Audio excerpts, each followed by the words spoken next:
Eh bien, bonjour à tous et à toutes, c'est Monsieur Kazetra, j'espère que vous allez bien et on se retrouve pour parler de bien évidemment Pika Optimizer. Qu'est-ce que c'est? En fait, c'est un logiciel qui permet d'optimiser bien évidemment votre PC selon ce que vous recherchez.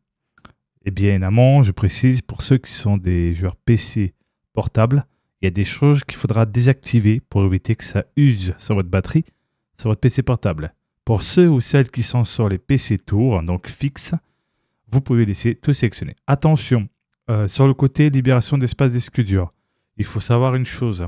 C'est-à-dire, en gros, si vous avez acheté au préalable une version Windows 10 et que vous avez acheté une version Windows 11, il faut prendre en compte aussi que si vous passez en Windows 11, une fois que vous avez installé la version que vous avez achetée, donc la version Windows 11 pour upgrader justement Windows, eh bien, la version Windows 10 sera supprimée. Si vous restez sur Windows 10, ne cochez pas la case libération de l'espace disque, car ça va supprimer votre version Windows 10. À prendre en compte, bien évidemment.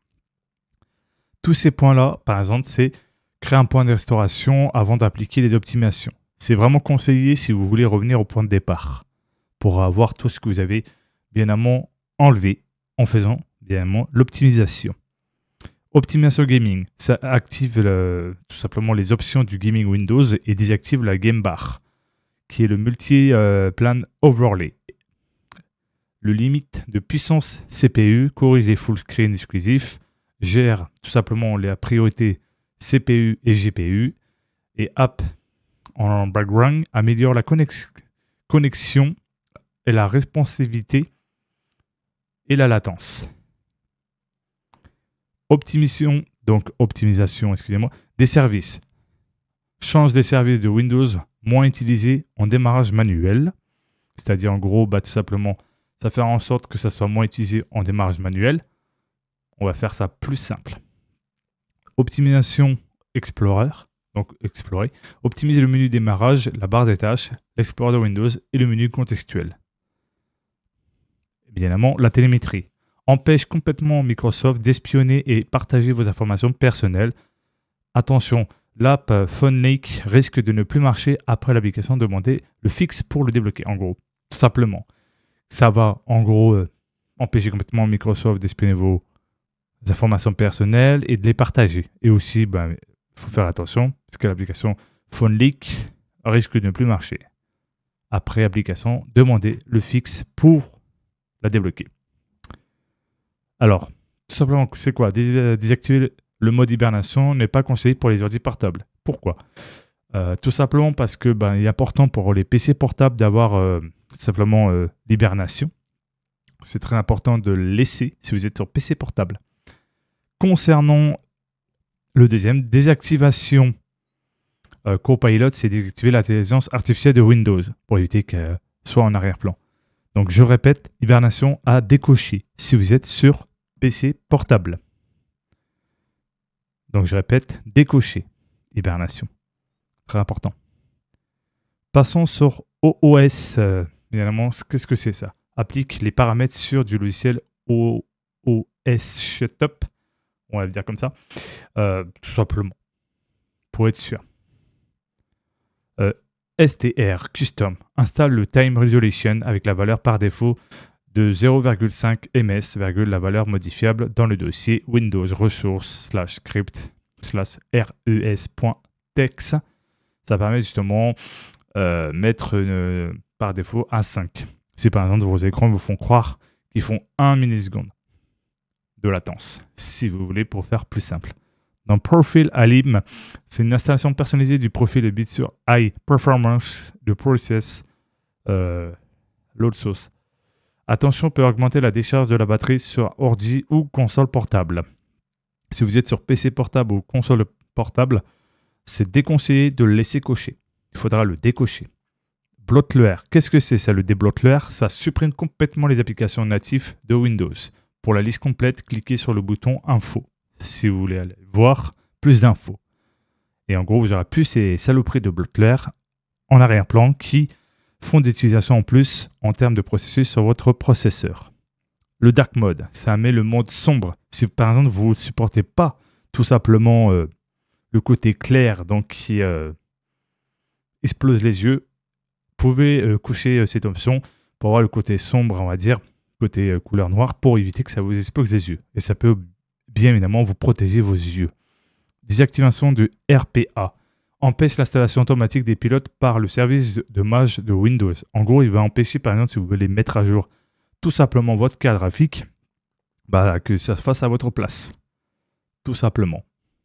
Ou bien pour d'autres mages que vous souhaitez faire vous-même manuellement. Reset menu démarrer. Réinitialise et nettoie le menu démarrer de Windows. En gros, ça réinitialise tout et ça nettoie le menu démarrer pour qu'il soit au plus propre. Tout, ça veut dire en gros, ça sélectionne tous les paramètres, ou soit tu peux les désélectionner et coller, ou sélectionner tout simplement, excusez-moi, les paramètres que tu souhaites appliquer. Dans mise à jour, Windows va par défaut réinitialiser les paramètres de Windows par défaut, ou qui par tout simplement autorise uniquement les mises à jour de sécurité et bloque tous les autres pendant 1 an. Ce que je recommande. En gros, ce que Pika recommande dans la description qu'il a fait de ce logiciel, c'est tout simplement, si vous ne souhaitez pas avoir les grosses mises à jour Windows et vous trouvez que vous êtes stable sur la mise à jour que vous avez installée de Windows, vous pouvez cocher cette option. Sinon, vous avez désactivé Windows Update, ce n'est pas recommandé. Tout simplement parce qu'il est important de mettre à jour la sécurité pour éviter d'avoir des failles de sécurité ou quelconque. Et par défaut, ça tout simplement réinitialise les paramètres de mage de Windows par défaut. En gros, comme si vous n'avez rien touché. Libération, comme j'ai précisé, ça supprime temporaire tous les poubelles, miniatures, cache Windows. Et attention, on supprime aussi les anciennes versions de Windows. Donc je répète, si vous avez que Windows 10 sur votre ordi, ne le cochez pas. Il faudra automatiquement le décocher. Si vous avez acheté, bien évidemment, je répète, la version Windows 11 pour upgrade sur Windows 11, vous pouvez, une fois que vous avez bien installé votre Windows 11, parce que bien évidemment, vous savez que Windows 10 va arrêter ces mises à jour parce que Microsoft a décidé de se focus sur Windows 11, le support, tout simplement. À la rigueur, quand vous avez acheté une clé pas chère et que vous avez activé pour upgrade sur Windows 11, là oui, l'option libération d'espace disque peut être très intéressant à laisser cocher. Mais si tu es que sur Windows 10, ça n'est pas coché. Ça risque de tout simplement supprimer ton Windows et avoir un écran noir. Donc, il faudra réinstaller Windows. À prendre en compte. Une fois que c'est fait et que tu as mis tes paramétrages à tes besoins et surtout quel tout simplement support que tu utilises, que ce soit une console portable ou un PC portable, tu n'as plus qu'à optimiser. Ça va faire le processus et ensuite redémarrer ton PC. Et ensuite, qu'est-ce que ça va faire? Ça va faire ici, vous allez avoir des gros changements dans les performances. Tout simplement, vous aurez beaucoup moins de processus. Là, j'ai des trucs en arrière-plan, donc j'en ai beaucoup moins qu'au début quand j'avais installé Windows 11. Quand vous avez Windows 11, vous avez grosso modo 177 ou 198 ou 178 de processus, selon bien évidemment ce qu'il y a derrière. Et bien évidemment, ça soulage aussi les RAM, plein de choses. Après là, vous voyez votre carte graphique, bien évidemment. Donc, en tout, ça peut être très utile pour optimiser tout simplement sans vous prendre la tête. Bien évidemment, Pika Optimizer est payant de 2 €. Ça permet de soutenir Pika tout simplement dans son développement. Et d'après ce que je sais, pour la prochaine version du logiciel, il y aura bien évidemment tout ce qu'il avait montré dans ses vidéos précédemment pour optimiser tout simplement une meilleure connexion, donc la latence réseau. Si vous êtes en câble ou quoi, okay, ça peut être très utile à voir dans sa nouvelle version de Pika Optimizer.